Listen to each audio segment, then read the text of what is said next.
কি মামা, বাউন্ডারি হাঁকাবেন? এই নেন, এবার ড্রাগ আউটে গিয়ে বিশ্রাম করেন। রোহিত শর্মাকে বোল্ড করার পর ঠিকই যেন এমনটাই বলতে চাইলেন শাহিন শাহ আফ্রিদি। চ্যাম্পিয়ন্স ট্রফিতে এদিন মুখোমুখি ভারত পাকিস্তান, আর ভারত পাকিস্তান ম্যাচ মানে যে উত্তেজনার কমতি নেই সেটা নতুন কথা নয়। আর সেই উত্তেজনাপূর্ণ ম্যাচেই এবার রোহিত শর্মাকে বোল্ড করে সেই উত্তেজনা যেন আরও বাড়িয়ে তুললেন শাহিন শাহ আফ্রিদি। ইনিংসের চতুর্থতম ওভারের ঘটনা, বল করতে আসেন শাহিন শাহ আফ্রিদি।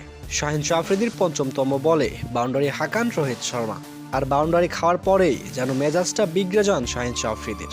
এরপর ওভারের শেষ বলে রোহিত শর্মাকে বোল্ড করে যেন আগের বলের বাউন্ডারি হাঁকানোর প্রতিশোধ নিয়ে নিলেন শাহিন শাহ আফ্রিদি। শুধু বোল্ড করে ক্ষান্ত থাকলেন না শাহিন শাহ আফ্রিদি, সেলিব্রেশন করলেন এবং রোহিত শর্মাকে যেন বললেন এবার ড্রাগ আউটে গিয়ে বিশ্রাম করেন। এদিন মাত্র 15 বলে 20 রান করে ফিরতে হয় রোহিত শর্মাকে। প্রিয় দর্শক, আপনার কি মনে হয় এই ম্যাচে কে জিতবে? আর ভারত পাকিস্তানের এই উত্তেজনাপূর্ণ ম্যাচে আপনি কোন দলকে সাপোর্ট করছেন তা অবশ্যই কমেন্টস করে জানিয়ে দিবেন।